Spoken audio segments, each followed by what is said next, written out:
Serious, what are some places on Earth that are still unexplored because locals fear them? And what are they afraid of?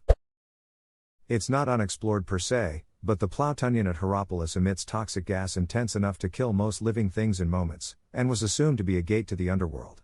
In a rather illuminating display of their culture, rather than avoiding the cave of painfully slow asphyxiation, the Romans turned it into a tourist attraction at which one could purchase a live animal to throw in or meet oracles of Pluto who had been through into the cave and lived. The street is an unassuming body of water in Bolton Abbey, Yorkshire. It looks like a quaint little stream in a quiet countryside. It's so narrow you could pretty much hop across. Don't fall in though, because there's more to it than meets the eye. Just below the surface are deep underwater caverns and churning currents.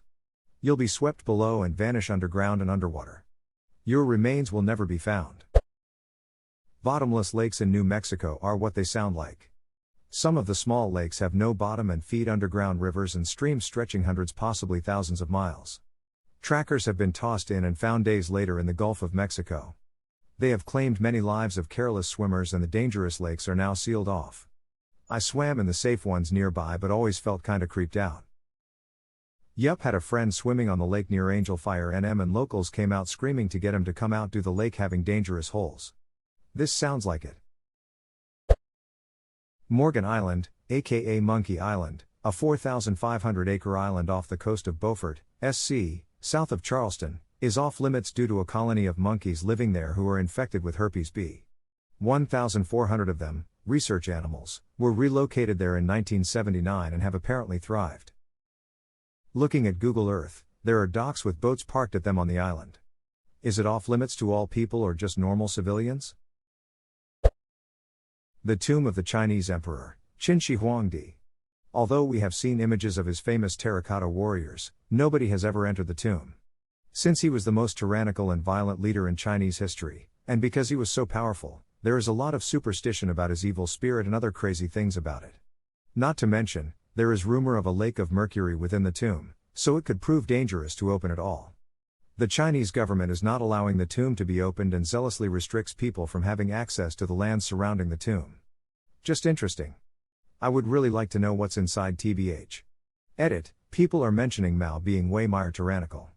I know he was horrible, but I was under the impression that although Mao killed more people, that was partially due to the length of his reign versus that of Qin, and also that Qin employed a lot more brutal tactics unlike Mao's extreme communism. A large part of why they haven't opened it yet is lack of proper preservation techniques. When they were excavating the terracotta warriors, a lot of them actually had paint. However, that paint quickly vaporized, and there's currently no solution for what to do about that. That's why not only have they not excavated the main tomb, but also have stopped excavating the terracotta warriors. I always wondered if they could drill a small hole in the ceiling of the main chamber to insert a borescope, if it would be enough to cause any serious damage to the contents in the chamber. Granted, there would be a chance of ruining some art on the ceilings. The inside of Australia's Black Mountain. n.wikipedia.org. This thing is pretty much just a giant pile of boulders with massive internal caves that can't be mapped. To my understanding, they can change over time as well due to collapses. People go in and never return, makes the Death Mountain nickname more sensible. Edit, so apparently it's not called Death Mountain anywhere. Likely just a single Wikipedia edit. And yes, stuff in Australia wants to kill. I think that's a given. I used to live near there. The mountain whistles and moans in the wind, and it's always windy there, like if you blow over a bottle jug. The people with properties near the mountain don't get TV radio signal and report weird gremlins in their electronics. As a local, no one has ever called it Death Mountain. I worked at the local pub, so I've heard many a tall story about Black Mountain. The best one, supported by more than a few locals, is about a panther tiger big cat type thing that is living there. Depending on who you talk to, it's either an isolated, or small breeding colony, large escaped Zoocercus cat or Teresa population of thylacine in there. A hidden population of thylacine in Black Mountain is now my favorite fringe theory. The bottom of the Cave of the Crystals in Mexico. The cave is naturally so hot and filled with water most of the time, it can't be fully explored. But the pictures are gorgeous from when people did go in. n.wikipedia.org. This is the place where, in order to explore it, the spelunkers had to wear refrigerative suits and could only go so far due to their suits overheating. It's like a journey to the center of the earth. That, and since your lungs are the coolest part of the area, the water condenses into your lungs. Not fun to have the air drown you, but Florida seems to do alright. Houska Castle was built to cover up the opening to hell, a seemingly bottomless pit from which the demons of hell would crawl out at night to wreak havoc. Located in the Czech countryside.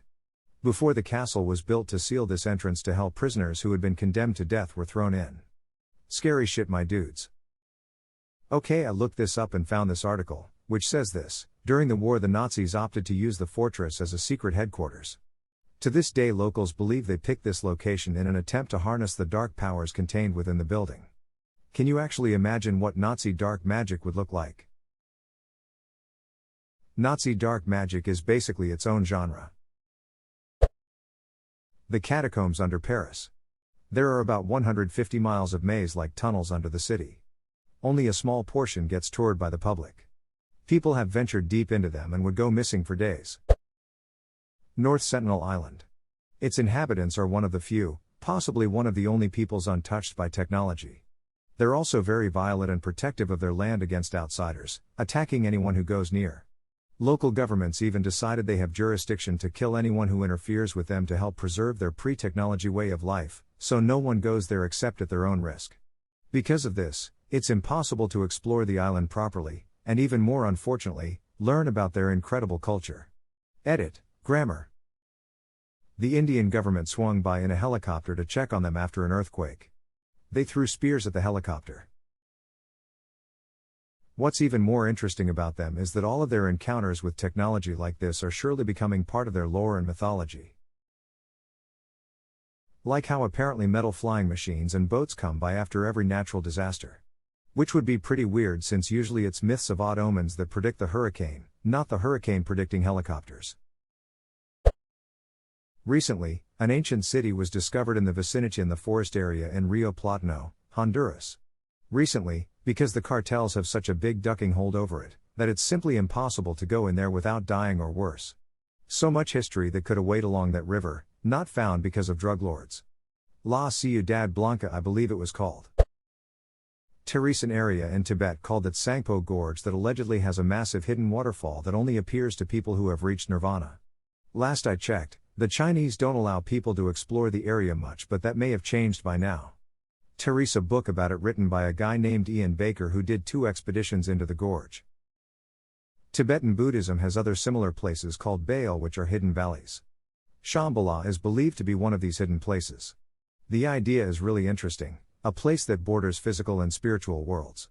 It is said that some of these places contain primitive cities, think Amazon tribes who have never seen modern society, that are in a near utopia state, no wars, fighting, everyone is blissful, etc. Shangri-La is the fictional creation of Shambhala. Believe it or not, but there are a lot of parts of Greenland that are still unexplored. However, it's not really due to fear, it's more that it's a giant sheet of ice. We're working on that.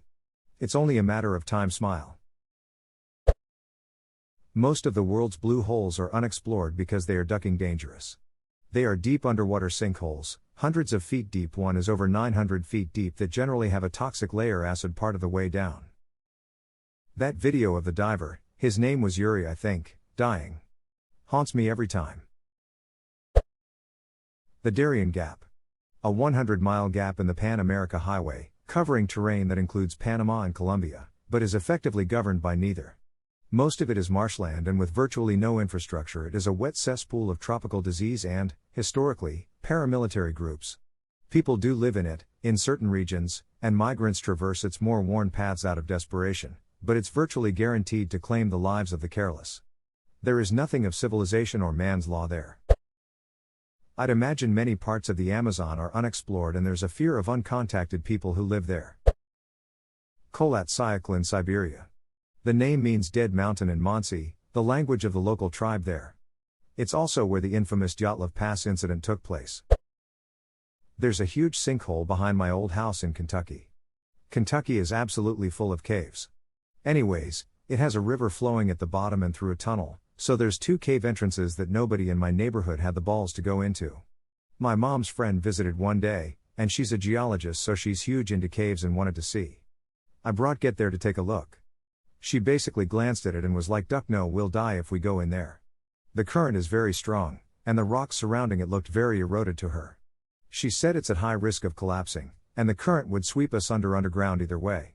I wish she had brought more of her tools and stuff. Supposedly she could have put in like a sonar buoy to see how far it goes. How close is it to Mammoth Caves?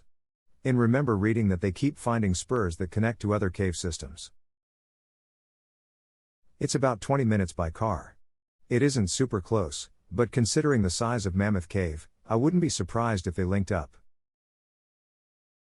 Yeah, Mammoth Cave is like 400 miles of caverns, so it's definitely possible that it's connected.